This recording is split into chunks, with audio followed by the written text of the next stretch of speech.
Lord, na pwedeng magpakalat ng droga sa bansa para sirain ang buhay ng mga kabataan, yung proseso na ginawa ng dating administrasyon, meron talagang problema doon. Kasi Mr. Chair, sa totoo lang, may right to self-defense naman yung police, pero meron po kasing tatlong kondisyon yan, Mr. Chair.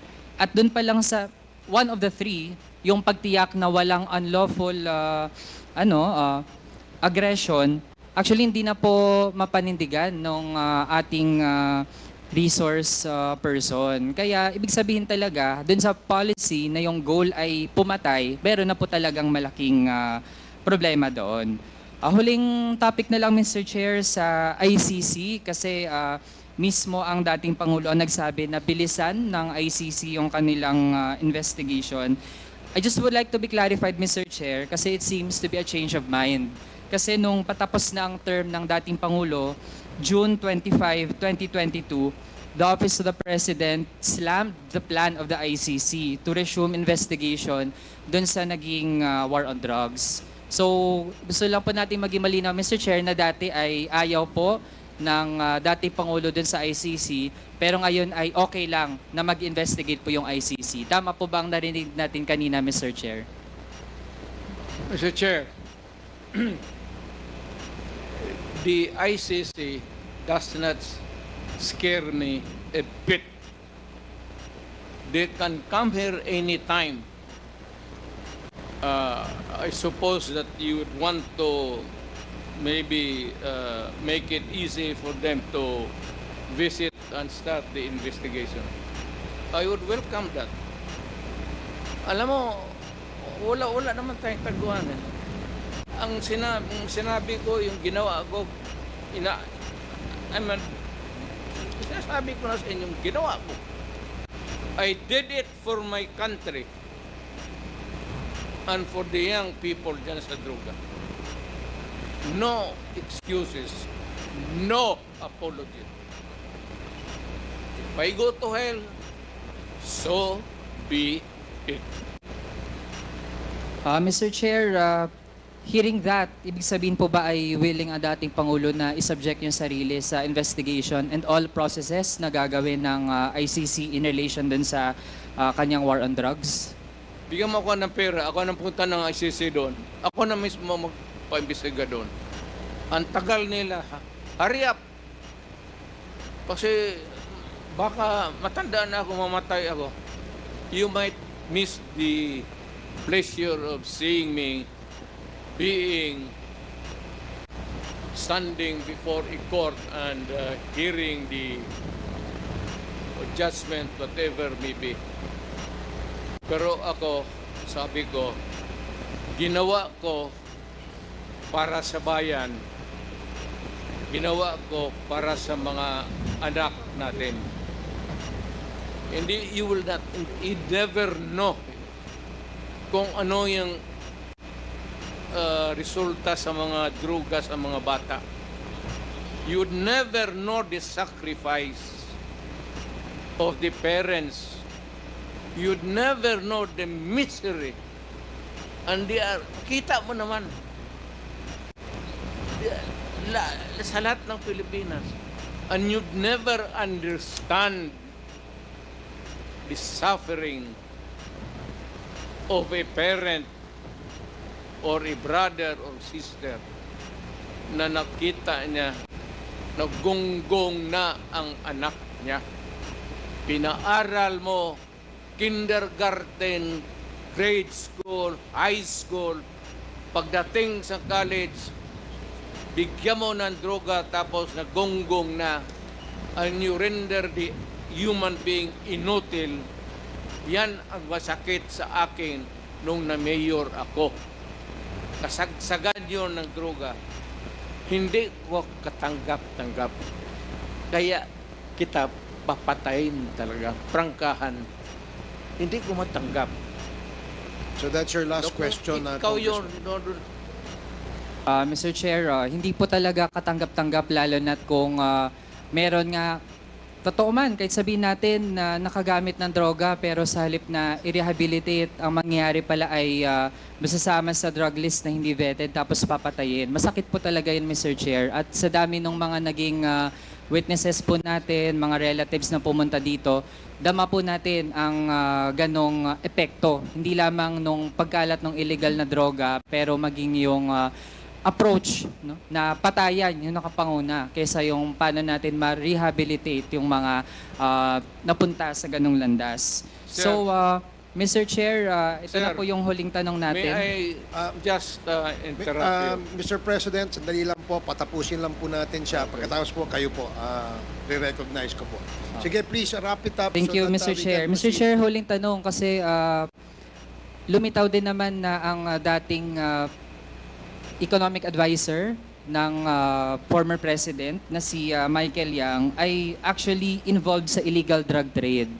So gusto po nating matanong kasi ang postura po na dating Pangulo ay staunch enemy of illegal drugs, pero malalaman natin, Mr. Chair, na ganun pala ang ilan sa mga aktibidad ng kanyang economic advisor.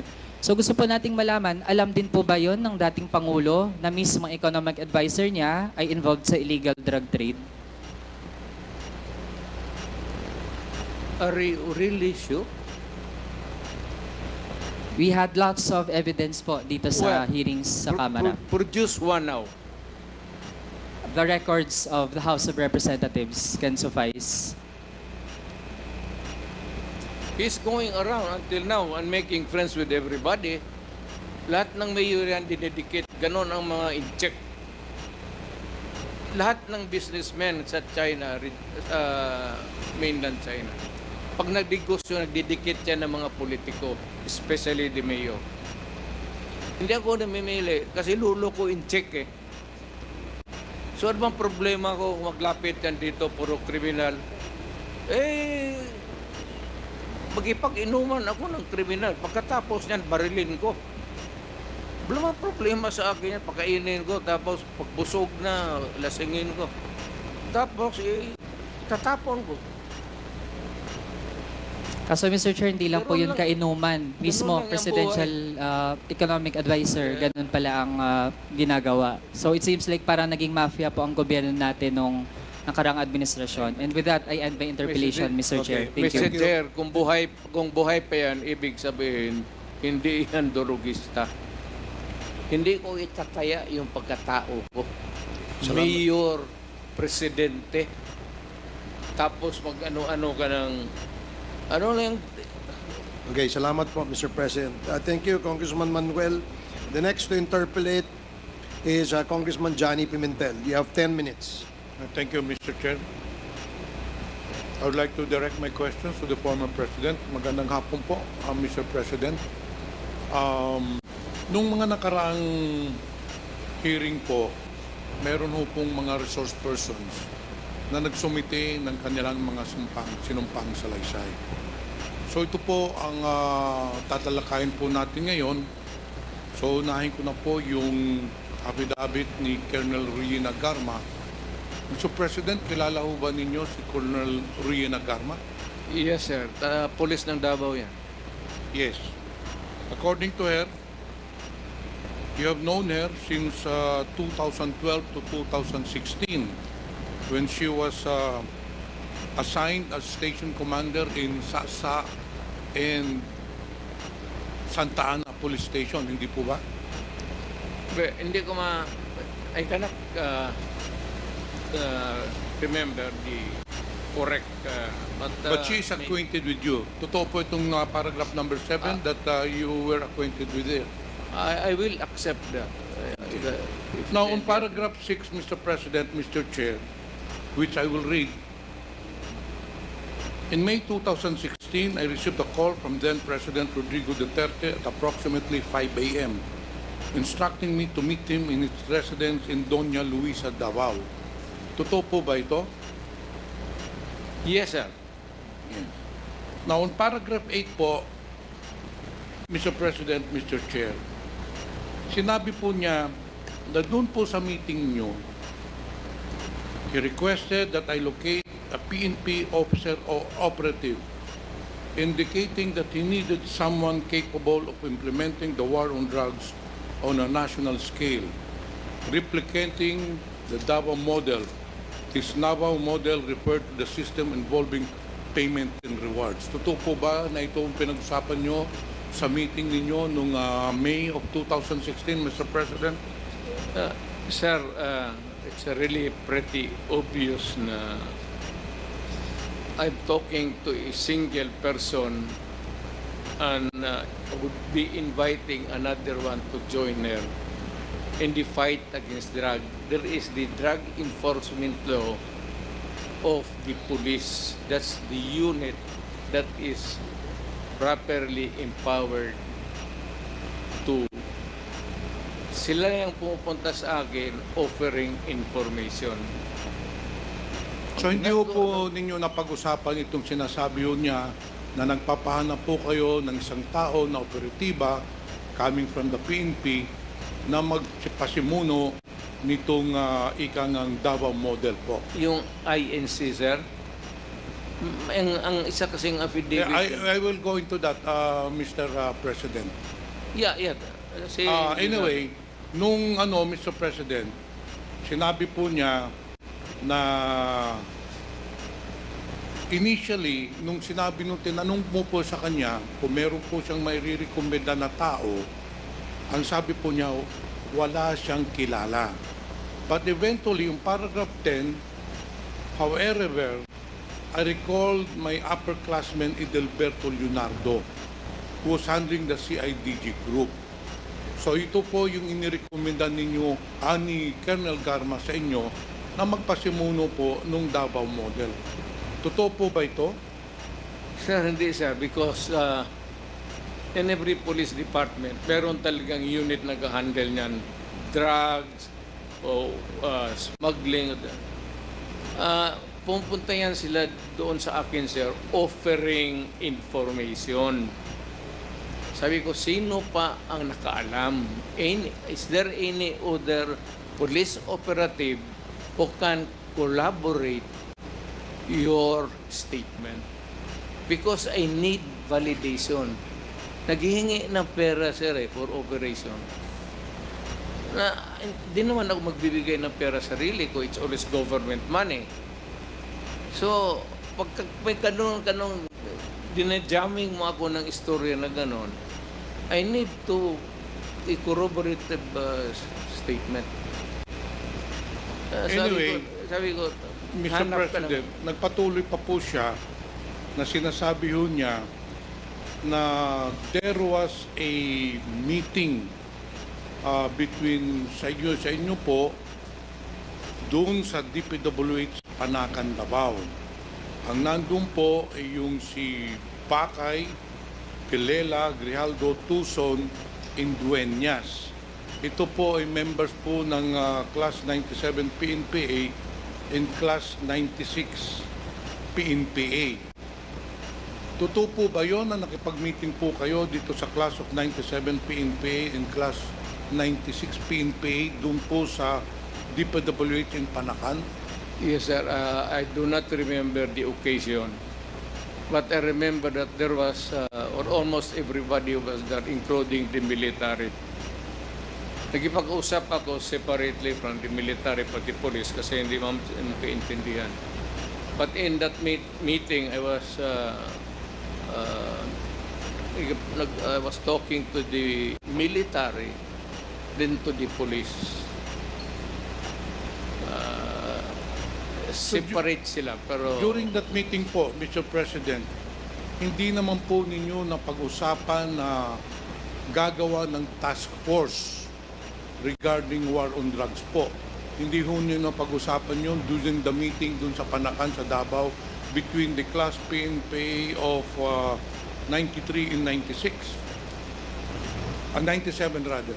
I cannot do that, sir, because alam mo naman na only the police can create units or divisions in the police department. Hindi tayo empowered niyan. We are not allowed to create units there. It's not allowed by law.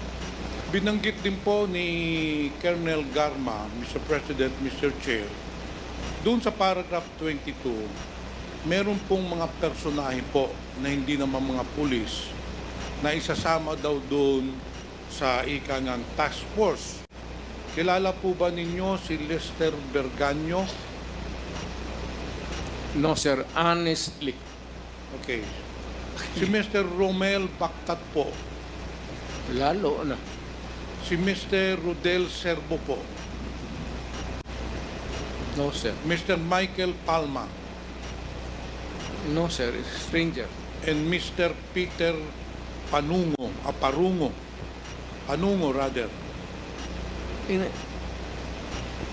Okay, Mr. President, Mr. Chair, ito po yung mga individual na, well, I'm just basing this on the affidavit. Yes, sir. hope you I don't understand mind. it. I understand it. I'm just going through the affidavit of Colonel Garma. So, Mr. Chair, according to her, these were part of the group of the PNPA 97 and 96 na supposedly who will be the members of the task force with regards to the war on drugs. Now, Mr. Chair, meron din pong binanggit si Colonel Garma tungkol sa reward system. Ito po ba ay totoo po na during the meeting, aside from organizing the task force, the reward system was also mentioned during that meeting, Mr. President? Yes, sir. I would repeat my statement. If there is a police operation that would need money, at lahat, alam naman ng lahat tayo dito sa gobyerno, there is no ready money for instant, there is an incident of kidnapping and there's a hot pursuit going on. Naghahabulan sila, sir. Kailangan nila ng gasolina, pati pera. Nagbibigay tayo ng pera. I pro-police talaga ako. Kaya ako rin nagturo talaga sa police kasi police, pro-police ako. Alam ng Pilipinas yan. Okay, thank you, Mr. President. Nagsumite rin po si Ruin Garma ng supplemental affidavit. Doon pa sa supplemental affidavit niya, sa paragraph 5, and I will read, I became aware of the so-called Davao Death Squad through various sources during my assignment in Davao. It was common knowledge among officers that almost all station commanders had special teams designated for specific operations.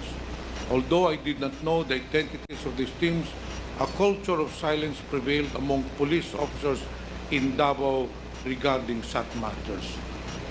Pinatutuhanan po ba ninyo itong aligasyon ni Colonel Garma na mayroong Davao Death Squad? Sir, kung meron man, walang pangalan at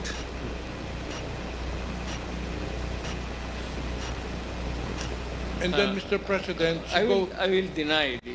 It's a very, pardon the word, but it's a very stupid allegation. Okay, Mr. President. Now, on paragraph 17, dun sa supplemental budget niya, she goes on to mention, kasi binanggit na po niya na may reward system nga dun sa Davao. She also mentioned the Davao Death Sir, Squad.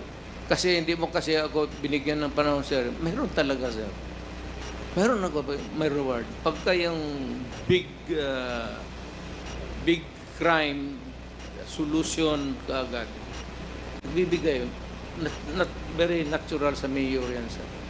That was where I was going, Mr. President. For the boys. Yes. Ganun. On paragraph 17, Colonel Garma states that for the deaths of suspects, Sunny Bindoventura provided direct payments of 20,000 to station commanders with no signed documentation required. Itong si Sunny Bindoventura, kilala po pa rin ninyo? He is a policeman who was with me for almost until now, retired na for 21 years. Sometimes, tinatawag ko siya mag-drive sa akin, sir. Pero itong yung sinasabi ho, Mr. Chair, Mr. President, ni Colonel Garma, paragraph 17, na nagbibigay daw nung reward payment, direkta dun sa mga station commanders na amounting to 20,000, si Sunny Bendaventura daw po ang nagbibigay. Totoo po ba yun? Kung tanongin mo ko sir, hindi totoo yan. Kasi kung sabihin mo galing ang pera sa akin, ipasa ko kay Binaventura para ibigay doon sa station commander, that is a very long story. Mr. Ako na ang magtawag ng station commander, ako na magbigay. Okay, Mr. Chair, Mr. President, ang isa po nagbigay ng sinumpaang salaysay is si Colonel Joby Espinido. Kilala ho niyo ba ito? Yes, sir. Well, binanggit po niya doon sa paragraph 35 ng sinumpaang salaysay niya na sinumiti po noong August 25, 2024. Ito po, and I will read po. I know that there was a reward of 20,000 pesos per kill in the drug war. So in short, Mr. President, Mr. Chair, itong statement po ni Joby Espinido, kino-corroborate din po dun sa statement ni Colonel Garma na nagbibigay po ng 20,000 pesos for every kill. Totoo po ba yun? No. Every crime that is solved, whether it is really it resulted in a killing or nahuli, sir, basta yung droga, mainit ako, sabi ko, nagbibigay ako ng droga. Pero it does not presuppose na magbayad ako ng 20,000 para patayin yung drogista. Nagbibigay ako talaga, sir, ng alam ng lahat yan. I support the police. And if, kung malaki ang nahuli nila, binibigyan ko sila ng tip for the boys. Mr. President, Mr. Chair, isa rin pong binanggit ni Joby Espinido itong operations kay Mayor Rolando Espinosa. Was the killing of Mayor Rolando Espinosa related to the operations against drugs po? No, sir. I do not even know the person. And if there's the killing, it's beyond me. He also mentioned, Mr. President, Mr. Chair, doon sa paragraph 19, sinabi po niya, there was an operation po against Mayor Rinaldo Aldong Parayunog of Osamis City. Was this also part of the war on illegal drugs, Mr. Chair? No, wala ko pakialam, sir. But I know that the Parahinogs were, patay na kasi. I do not want to, lahat na ng maisip mo na kagaguhan ng isang gangster. Actually, they served the search warrant on July 30, 2017, and after the operations, 16 people were killed in these police operations po, yung kay Paruino. This was according to the affidavit of Joby Espinido. If it was in Davao, In Osamis po. wala akong ano yan, sir. Hindi ko na teritoryo yan. Okay, dito naman po tayo, Mr. President and Chairman, Mr. Chair. Doon po sa may nangyari pong patayan noong August 13, 2016 sa Davao Penal Colony involving 3 Chinese prisoners. Ito po yung mga Chinese na kinulong po doon sa Davao Penal Colony. Ito po yung mga Chinese chemists yata. Now, accordingly, it was an operations led by Colonel Garma, inutusan si Arthur Nasolis. Pero ang pinaka-importante po, ito po ay sinumpaang salaysay ni Colonel Jerry Padilla po. He was the superintendent at that time nung nangyari po ang patayan doon sa Dapicol. Hindi ko na po iisa-isahin to dahil marami pong magtatanong. Ang iano ko na ho, after the killing, according to sa supplemental supplemental affidavit of Colonel Jerry Padilla, pinuntahan po niya yung mga pumatay na si Leopoldo Tan o tsaka yung si Mr. Magdararo para hulihin po doon sa selda kasi doon po pinatay sa selda yung 3 Chinese prisoners. Nung papalabas na po sila, nakaposas na po yung Chinese prisoners. According to Colonel Jerry Padilla, he received a call from you daw, congratulating him doon sa namatay na 3 Chinese, and sinabi pa raw noon ninyo, job well done. Totoo po ba yun? Hindi, sir. Hindi ko kilala yung tao. I would never talk to a stranger, lalo na yung mga ganun. It's not only, it's dangerous. I would only talk about these things, about yung killing, to a few confident. But they're all sa taas, sa police officer. And I would just give the direction. But sometimes I say that kung lumaban, patay na lang ninyo. Patay, ito yan ang totoo, sabi ko. Pag lumaban, patay na ninyo para tapos na. Kasi kung makakulong, kalabas yan, problema na naman. Mabuti lang sana kung ordinaryo nga. Pero kung if makaso na rape, magnakaw, tapos patayin pa, sir, medyo talagang mainit ako dyan. Sabi ko, pag-prank ka na lang ako before the nation.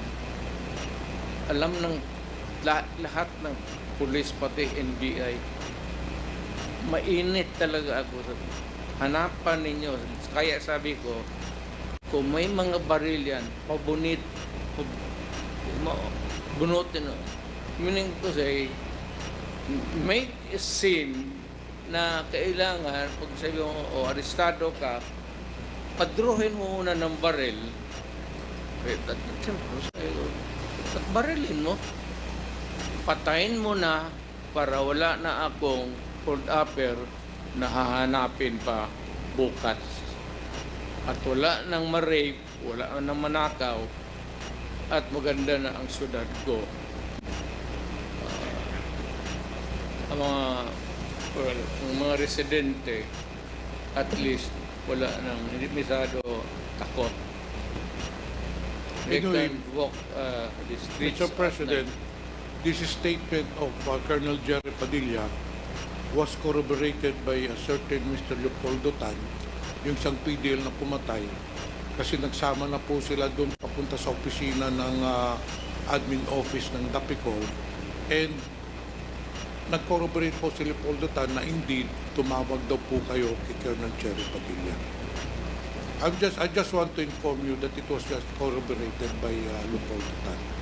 Alam mo, sir, hindi mo dapat gawin yan. Alam mo bakit? Pag ganun yan, sir, tinitape ka. Alam mo yung police na gano'n, tinitape ka. Pagka nag-istorya ka ng mga gano'n, sasabit ka talaga. Hindi ko ginagawa yan. Kung may instruction man ako, kung may gusto man akong patayin, tawagan ako. Isang tao, isang officer, patayin. Wala nang lalo ng rape, nakaw, rape, tapos sa kulong. Thank you, Mr. President. Thank you, Mr. Chair. I have no further questions. Salamat. Thank you, Mintel. The next Chair. to interpolate, Mr. Chair, short interjection, Mr. Chair. this is again in relation to the questions being raised by Congressman Pimentel. Yes, Mr. Chair. You And have 2 some of minutes. the questions raised by the Honorable Manuel. You have 2 minutes. Thank you, Mr. Chair. Magandang hapon po, Mr. Chair. Magandang hapon, former President Rodrigo Duterte. Naiintindihan po natin na, of of course, the former president, when he was mayor, when he was president, hindi po naman talaga niya ima-micromanage yung mga betting, yung mga validation, yung mga numbers, yung accounting, ika nga. Pero were you aware, Mr. Chair, were you aware, former president, na nangyayari po lahat ng mga to sa mga human rights violations, sa mga EJK, saka parang papunta na sa bloody war on drugs yung mga nangyayari, Mr. Chair? Alam mo, sir, sabi ko nga, nagturo nga ako. Kung pumatay man ang pulis in the performance of duty, talagang didepensahan ko yan. Pero kung itong mga pulis na abusado or into crime, into drugs, into kidnapping, sir, alam mo, sir, magtanong ka mga ano. Marami na akong pulis pinatay na gano'n.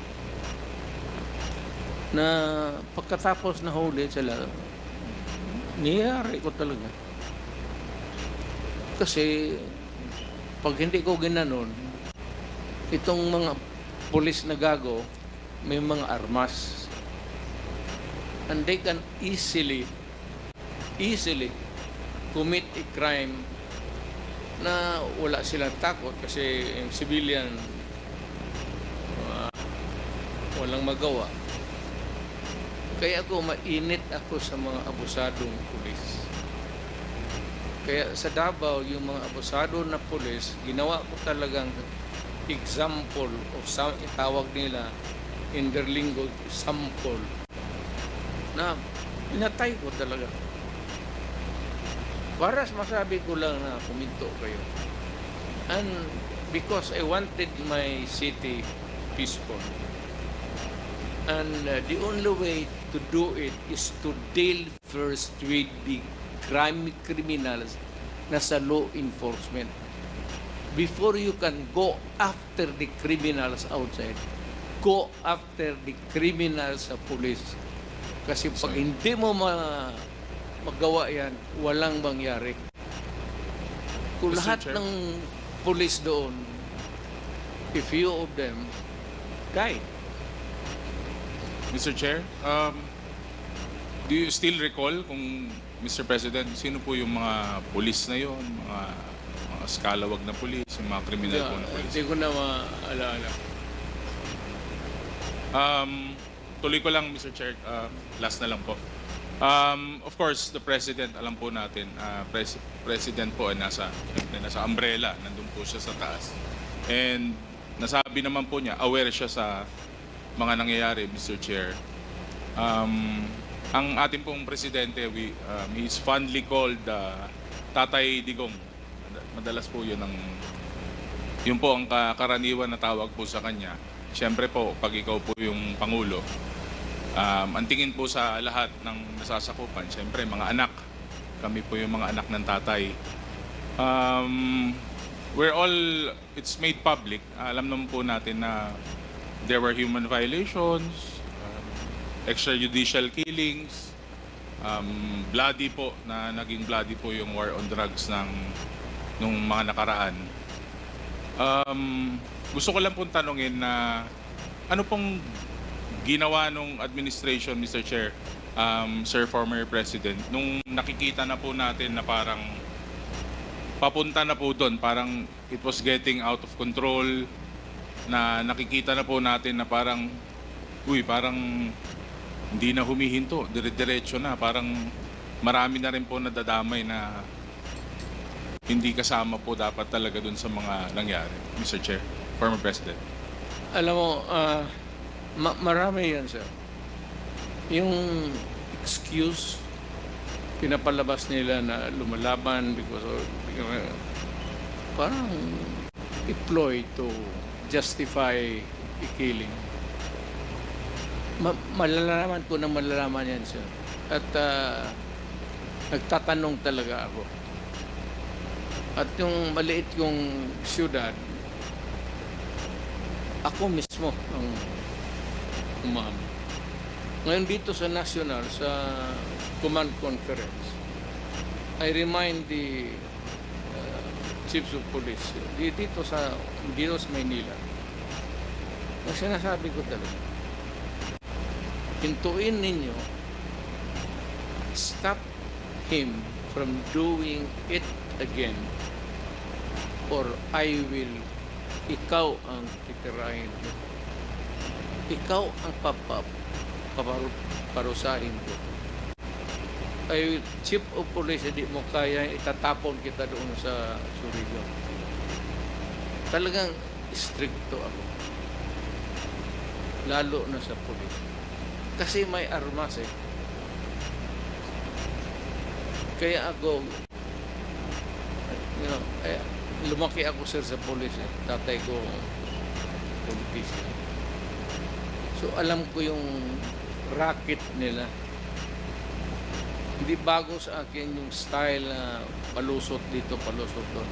Hindi mo palusutan ng gano'n. Kaya nga ako naglalakad minsan sa gabi sa Davao. Totoo yan sinabi kanina. Nagmumotor ako. Naghanap talaga ako ng anong hindi matapos ng pulis sa trabaho nila. Ako ang magtatapos. Ganon ang style ko. Maybe because I really want my city to be safe and clean.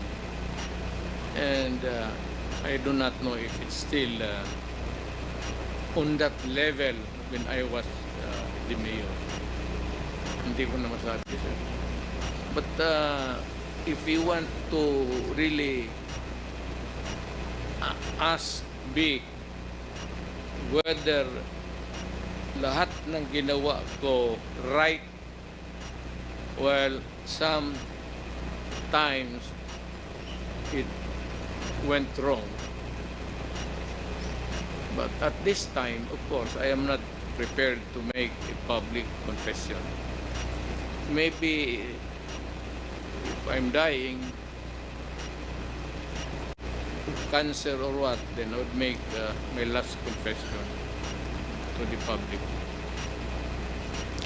Mr. Chair, former President, would you say meron pong konting tolerance on your part dahil po sa mga na-witness nyo at mga nakikita nyong kalokohan, kriminalidad since you were mayor, Mr. former Kinukorek ko, President? sir. Hindi ako ay ganun lang siguro ang pagtingin ng mga tao sa akin. Killer, ganun. But you know, Kindly wrap up, please, Congressman Ortega. galing ako, sir, sa religious school. Graduate ako sa religious abogado ako. At ang dinibdib ko talaga yung law, sir. So hanggang batas lang ako. Hindi ako pwedeng lumabas ng batas. Sige na ako, kornehan kasi ako na magawa ka ng when you can do it legally. Jadi, kagaya noong sabi na yung sa prison na bakit ko ipapatay ang iyawa na yun? Nandiyan na yung kulong. Mas better para sa akin, sir, to suffer in Satan. Sa utak ko talaga, mas mabuti pang makulong ka habang buhay dyan sa prisuhan. Kasi death is a respite na tapos na. Hindi mo babayaran pag patay ka na eh. Magtiis ka dyan sa kulungan. Magkain ka dyan ng basura sa kulungan. Sige, okay. Thank you, Mr. Yeah, Chair. that's it. Thank you, Okay. former President. Salamat po. Thank you, Mr. President. We have kasi a list of those who wants to interpolate. So if any of the members who would like to propound questions late, can you please call the attention of the committee secretary para sunod-sunod po yung ating magtatanong. So the next to interpolate is Congressman Benny Abante. We have 10 minutes. Thank you, Mr. Chair. Sir, tanghali po. Sir. Hindi po ito personalan, trabaho lang po ito. Alam ko, sir. Okay. Nabanggit niyo 2 beses. I'd like just to remind you before I pose these questions. Kasi sinabi nyo kanina, if I go to hell, so be it. Well, I'd like you to know that hell is a biblical word, Mr. President, and I do not want you to go to hell. Because if you're going to read the description of hell in the Bible, mabigat. It's terrible. Mabigat po, terrible po. Yeah. So you do not want to go to hell. Well, Even your lawyers do not want to go to hell with you. kung Mr. ganun President. ang resulta ng ano ko sa ginawa ko, sir. Nagbibiro lang po ba kayo doon o talagang totoo po sinasabi niyo? But all I did, bakit ako papatay ng tao? Bakit ako why would I inflict injuries or death on a person na may mga pamilya yan mas masaktan? Ito ko, I mean, I must be insane to go into a campaign against crime just to kill. Hindi ho trabaho ng pulis at hindi maniwala yung pulis sa akin, sir. Mr. Chair, Mr. President, I understand po sinasabi ninyo. Masasabi Pero the thing is, when you begin to say, if I go to hell, so be it. yes, sir. I do not think that you believe in it, Mr. Chair. I do not think so. Pero anyway, tutuloy ko po itong tanong ko. Ano po? I do not need you to confirm this statement because meron po naman video rito. Meron play clip. Ano po, hindi ko napapakita pa dito. But you said publicly, and I quote, if you are corrupt, I will fetch you using a helicopter to Manila and I will throw you out. I have done this before. Why would I not do it again? Now, I would like to just mention the words, I have done this before. Why would I not do it again? So, nafe-feel ko po, sir, that you are justified in doing so. Basta sa tingin nyo, corrupt.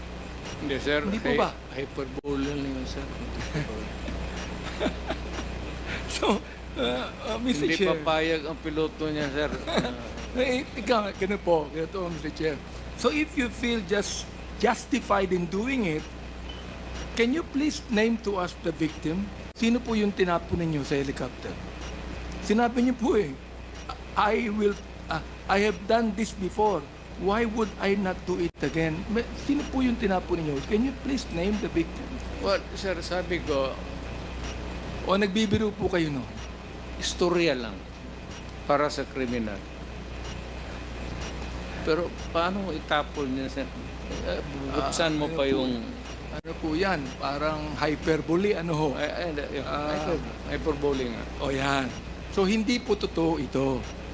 Now, ay gusto ko pong sabihin sa inyo, Mr. Chair, isa po ako doon na marami po ang bumoto sa inyo. Oho. Dahil naniniwala sa inyo. At marami pa. Sa amin lang mga Baptist, naniniwala pa rin sa inyo. Pero, pag ganito na mga salita ninyo, medyo mukhang hindi na po yata tama sa dating Pangulo na magsalita ng ganyan. Sapagkat naniniwala po ako na kahit sabihin niyo po yung mga kiling-kiling, meron pa rin kayong compassion eh. Tumutulong kayo sa ating kapulisan.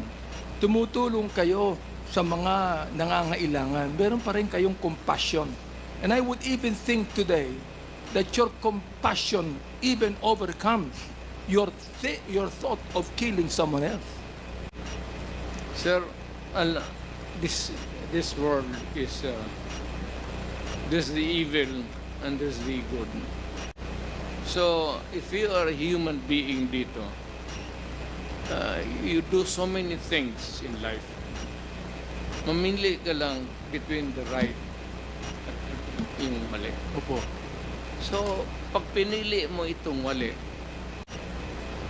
you are bound by what you do in this life. Tama yun, Mr. Chair. Tama po yun ang inyong statement. Pag pinili nyo ang mali, ito po ang tanong ko. Tama po ba ang pumatay? Kahit po, teka, Mr. Chair. Tama po ba ang pumatay?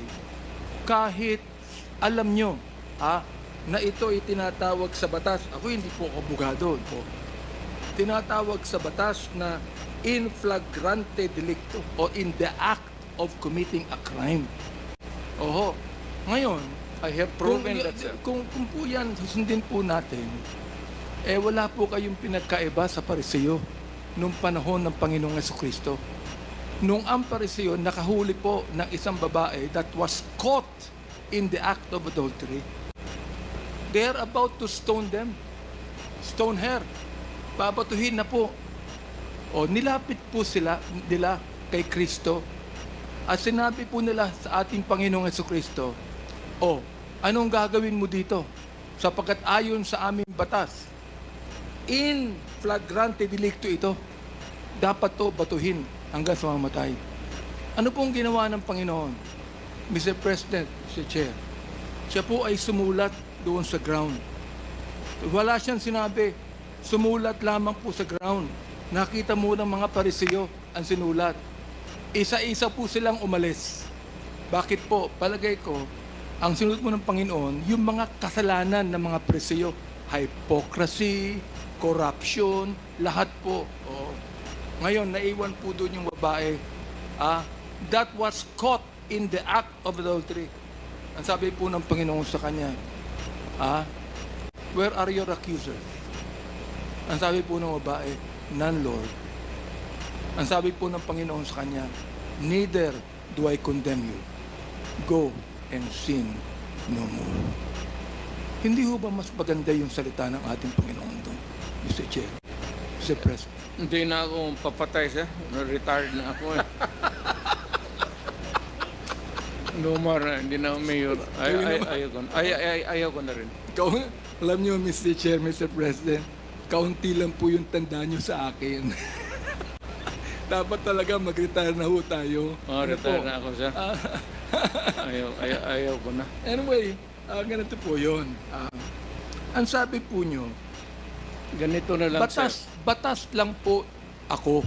Yun ang sabi nyo. Prosecutor kayo eh. Kanina sinabi niyo po, batas lang po ako. Ano pong batas? Yan po ba yung batas ni Mayor President Duterte o batas po ng Pilipinas?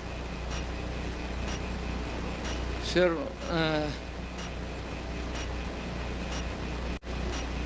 bago ko sagutin yung ano mo, sir,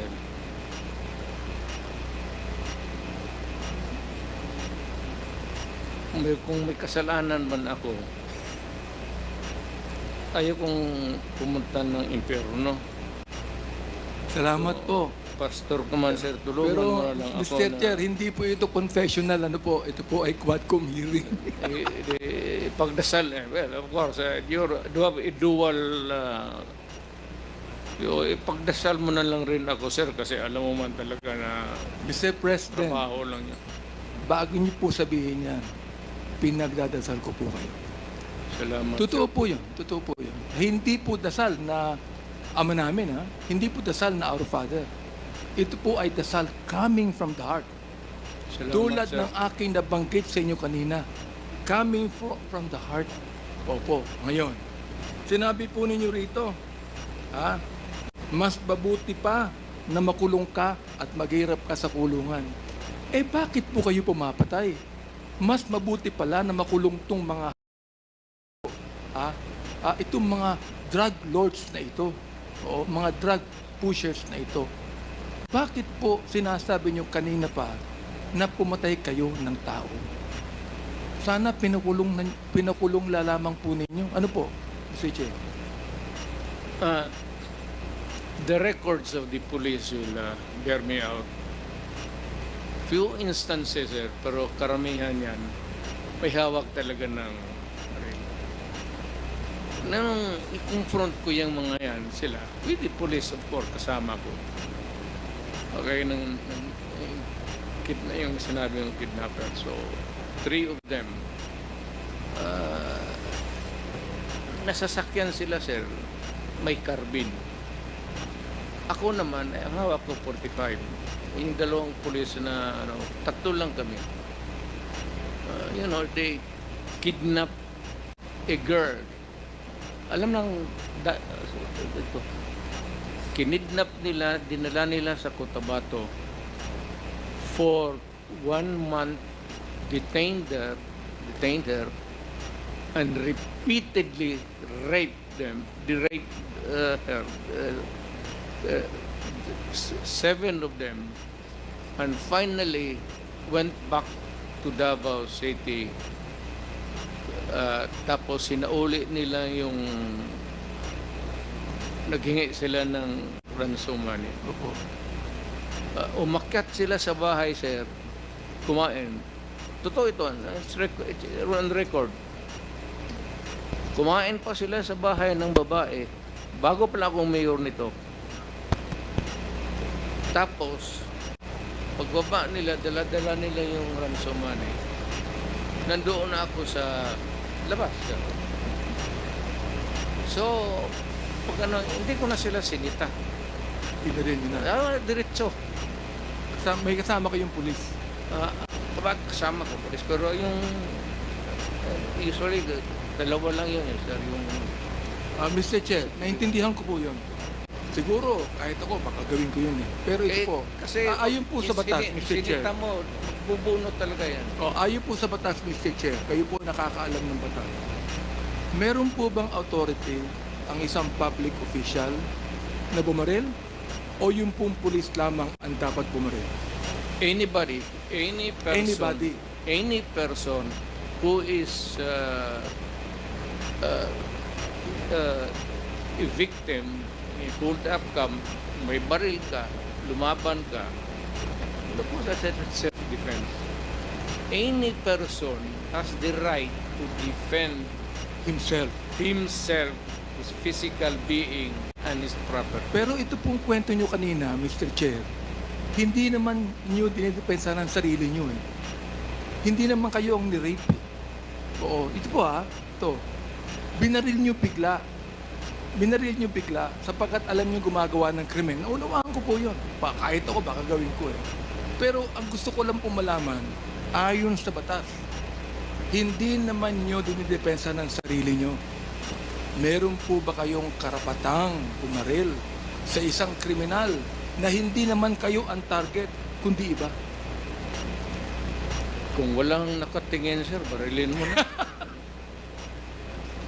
At ako nang mismo I will appear as your defense counsel. Ito po. Marunong ako dyan, sir. Tagal Ito po akong ba, fiscal. Mr. Chair, hyperbole pa po to. Sinabi po nyo nung kayo ay mayor ng Davao, that you would patrol the streets in your big bike looking for trouble. Sabi nyo. Yeah. Talagang naghahanap kayo na enkwentro. Para makapatay. Yun po ba yun? Hindi sa inosente, sir. Oo. Mga kriminal, bakit ang magawak? Mayor ka, dapat maghanap ka Hindi ng po away. hindi po to hyperbole. Totoo po ito. Kasi looking for trouble eh. Kayo po ay nagbabike looking for trouble. Yes, sir. Oo. Mukhang mali po yata yung ganong salitang looking for trouble, di ba?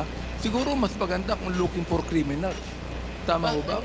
Looking for criminals. Yun ang mas maganda salita. Para Di ba? magamit ko yung baril ko, sir. Alam nyo, Mr. Chair, Mr. President, hindi po ako masyadong pushy sa mga tanong ko. Sapagkat malaki pa rin po ang paggalang ko sa inyo. Salamat, sir. Totoo po yun. Oo. Pero ito tingnan nyo, Mr. Chair, Mr. President, ang sabi po ninyo,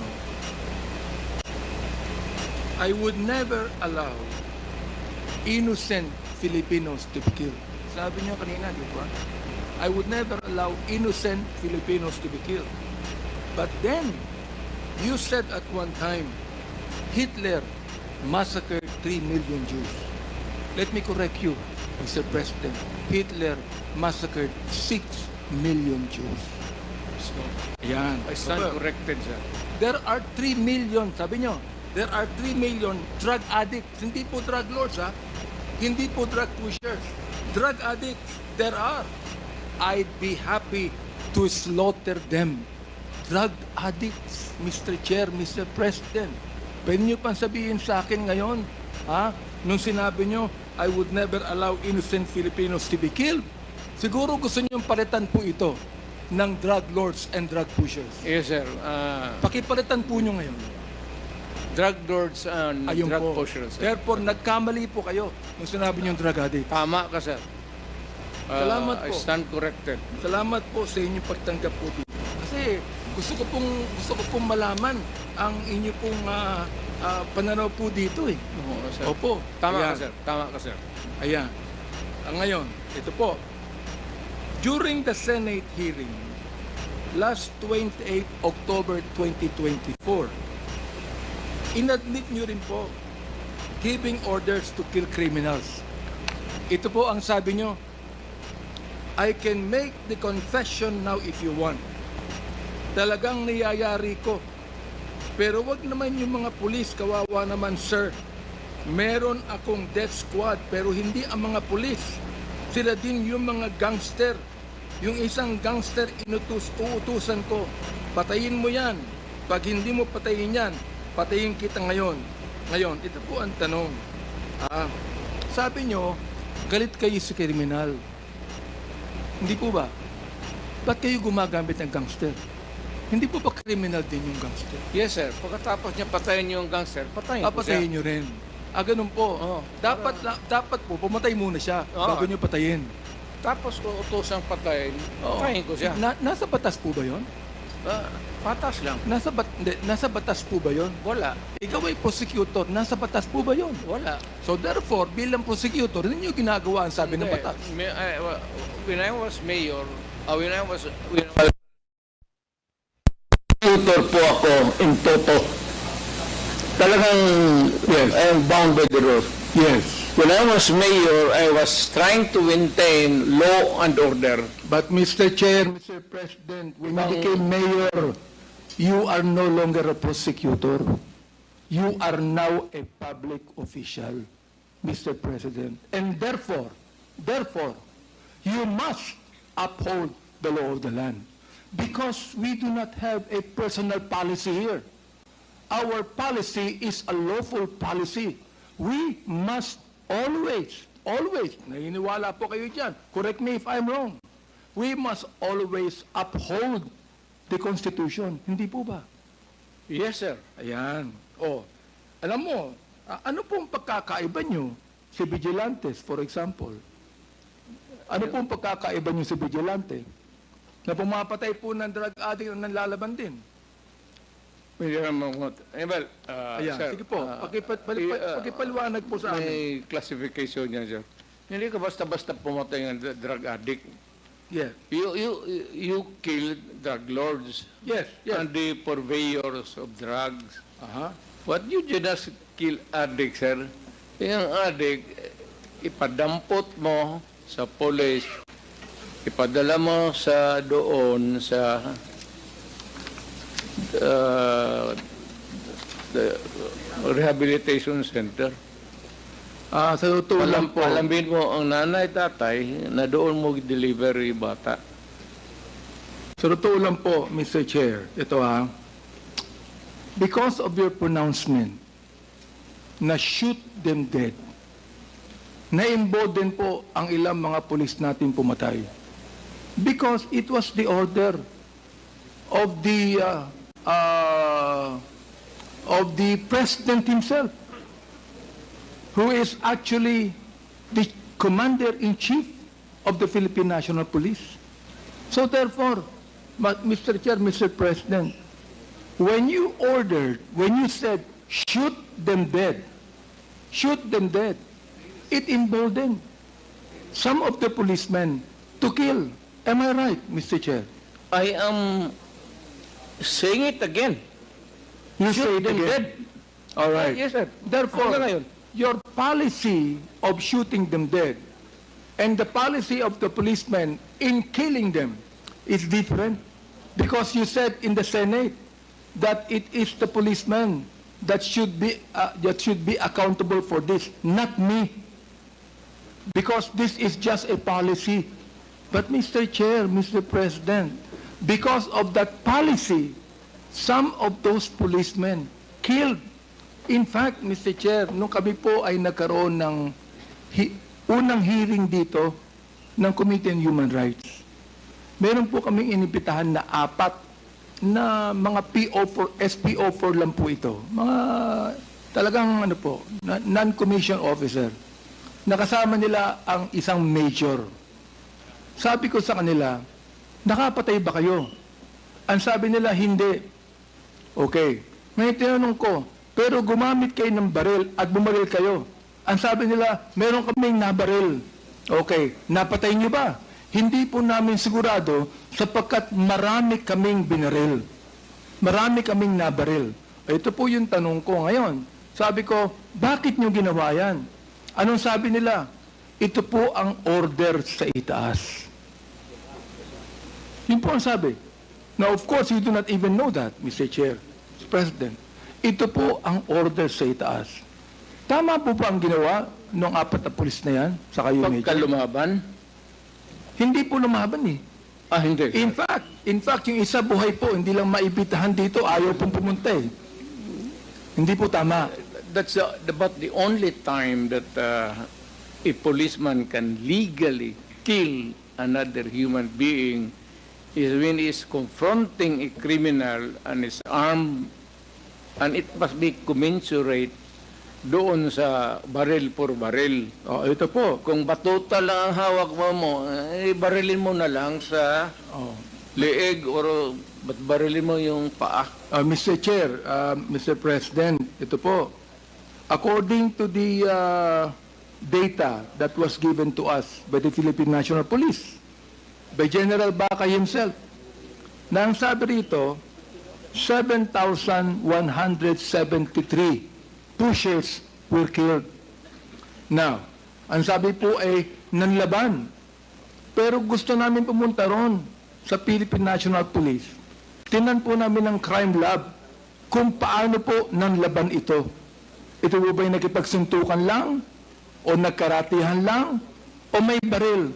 Bakit po, kung 7,123 pusher ang napatay, ibig sabihin ng laban, dapat meron din pong 7,173 na baril ang nakuha ang Philippine National Police. Tama po ba ako, Mr. Depende, sir. Not really a gun. It could be a knife. Knife. Okay po. It could Knife. be a something that would be lethal. Aha. Tubo or Pero inamin po ng Philippine National Police na wala silang ganong karaming ebidensya. Oo, ng 7,173. For example, 440 users. Ang sabi nyo kanina, dapat tulungan yan. Dapat rehabilitate po yan. Pareho po tayo ng pananaw dyan. And by the way, Mr. President, naniniwala po ako sa inyo sa war on drugs. Ayaw ko po ng droga. Alam ko po ang magiging kapalit niyan sa mga kabataan. Pero ang hindi ko maintindihan, kung bakit kinakailangang mamatay ang more than 20,000 people upang magapi lamang ang drugs. Pero after he became president, Mr. Chair, may drugs pa rin eh. Hindi pa rin po nawawala. Ako'y nagpapasalamat because in your time as president, wala na po yung manufacturing ng shabu sa Pilipinas. Naipasara nyo lahat yan. Ano pong pumalit, Mr. President? Smuggled drugs galing sa China. Lahat po ng mga drugs na yun nagpupunta sa Pilipinas ay smuggled galing sa China o galing kung saan-saan, Mr. President.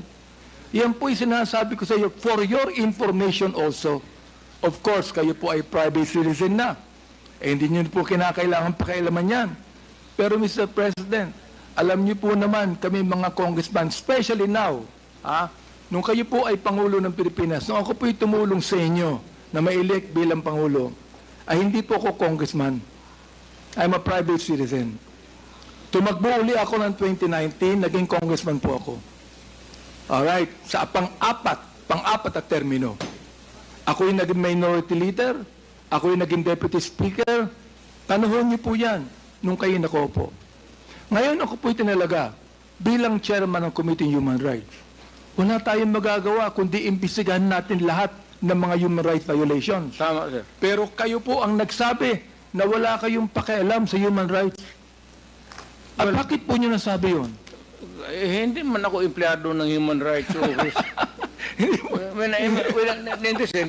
I'm not trying to be funny. Wala akong pakialam sa human rights. Wala naman ako, hindi ako sa Kongreso, hindi ako member ng whatever. Wala ako, malayo ako sa human rights. So, Mr. wala Chair, akong pakialam. Pwede ko pang sabihin sa inyo na mali kayo. Bakit? Kayo ang Pangulo ng Pilipinas. Meron kayong pakialam sa human rights. Mali kayo ron. Tama ho ba ako? Meron kayong pakialam sa human rights. Hindi lang kami, kundi ang Pangulo ng Pilipinas, merong pakialam sa human rights yan. Oo.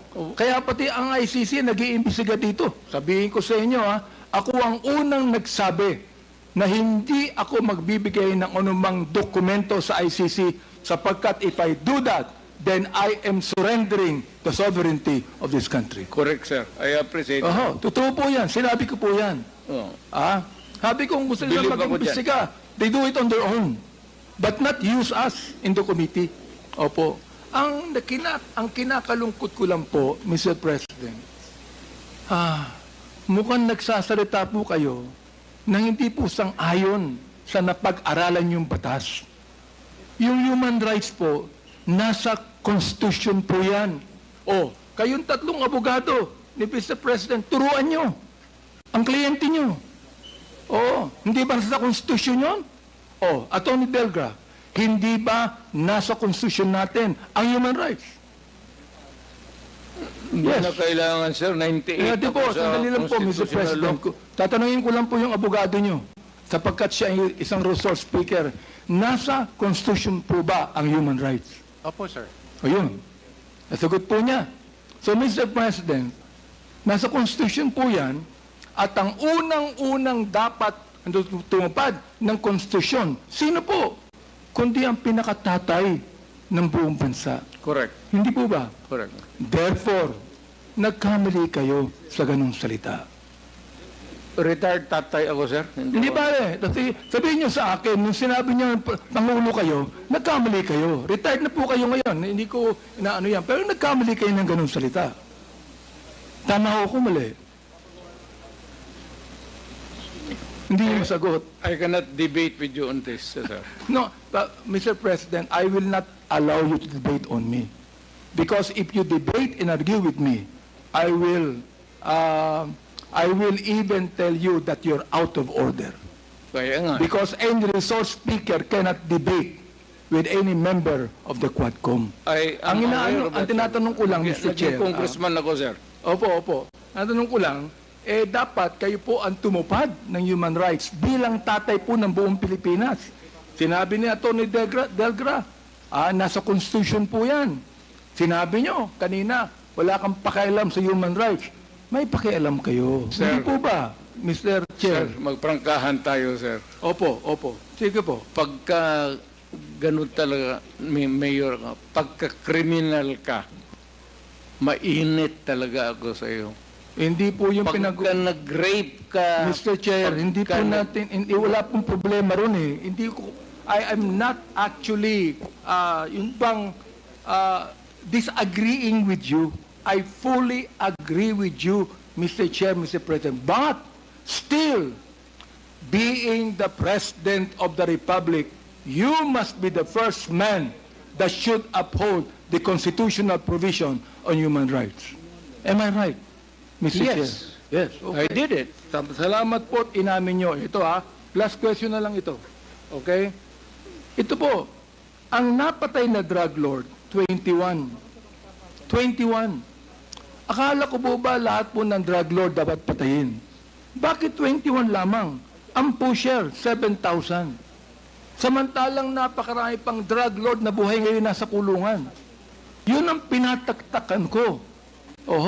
Bakit nasa kulungan pa? Sapagkat maraming pera yan? Pwedeng kumuha ng magaling na abogado yan? O dapat po, kung dapat patayin ang mga drug pusher, may napatay na mga user, dapat lalong patayin ang mga drug lords. Mr. Speaker, Hindi ko Mr. naabot yan, sir. Chairman. Hanapan natin ang paraan na patayin natin. Pero kayo po private citizen na, retired na po kayo. Wala na, sir. Hindi na po pwedeng gawin yan. You are right. Pero magiging mayor kayo uli, hindi po ba? Kung ang circumstances would call for it, sir. Gusto ko nang mag-retire. Pero kung magulo uli ang Davao, I think that I have to enter into the picture again. Pero ayaw ko na, sir. Naniniwala po ako, Mr. Chair, that any government cannot be ruled with fear. But it can be balanced with fear and love, Mr. Chair. Because if you rule any government in fear, then those people will be afraid. But if you're gone, Mr. Chair, Mr. President, they will do it again. Because they're not doing it because of fear. But Mr. Chair, I know your heart, Mr. President. You have loved so many women. Sir, You are bound to love. Marami nakikinig silang lahat. Sir, bakit mo ito? You are bound to love. And therefore, sana po, kapag kayo maging mayor uli, nakita niyo na po yung pagkakamali ninyo na inamin niyo rito, sana po may pagbabago na sa Davao. Bakit naniniwala po ako na kapag ang ating nirule sa Davao ay yung pagiging makajos, pagiging matapat, pagiging honest, ay naniniwala po ako, magiging maganda po ang Davao Sa City. lahat na bagay, sir, hindi mo ako, you cannot question that. Sa dedication ko lang sa trabaho ko, on any other matter, sir, honesty, everything. Salamat po. Isang question na lang. Sabi niyo kanina, nung kine-question kayo tungkol sa reward system, sabi niyo, hindi ako nagbibigay ng reward para patayin. Hindi po yun eh. Oo. Nagbibigay kayo ng reward nung napatay na. Hindi po para patayin. Iba po yung reward na para patayin, iba rin po yung reward nang nakapatay na siya. Tama mo ba ako? Bawal yan, sir. Kung, Ayun. Kasi binibili mo yung buhay ng tao. Salamat po. Yun ang pagkakaiba, Even Mr. Chair. without the laws, that would be a violation of Diyos. Yung pagkakaiba, Mr. Chair, ang pagkakaiba ng reward system para patayin mo siya at yung reward system sapagkat nagbigay ka ng babuya sa isang tao, nakapatay na po siya eh, ng drug lord. Nag-ano po yan eh, nanlaban po yan eh. Oo. So, iba po yung ganun, di ba? Well, sir, alam mo, sir, sa totoo lang, kung meron man pinagkatao na talagang umaano sa Diyos, siguro mas malamang pa ako sa iyo. Ang trust and faith ko sa God, kaya maybe that brought me to the presidency despite of the variance interpretation ng ano ko. But overall, the Filipino people would not have elected a son of a bitch. Talagang ano ako, sir. By the rules ako. Paski na Salamat nung po, fiscal Mr. Chair. ako. By the rules ako. Salamat po, Mr. Kindly Chair. wrap up, Congressman Abante. Nagbago ang pananaw ninyo sa Quadcom. Sapagkat nung sumulat si Atty. Degra sa amin na hindi kayo makaka-attend sapagkat wala kayong tiwala sa Quadcom, ang ibig sabihin po niyan, kayo ay nagpunta ngayon sapagkat may tiwala na po kayo sa amin. Maraming salamat po sa inyo. Sabi kasi ni ano, sir, na ipakontempt ako. So, siya, sir, Are you done, Congressman Abante? Yes, Mr. Chair, maraming salamat po. Okay, maraming salamat din po. ikaw yan, sir, nagsabi na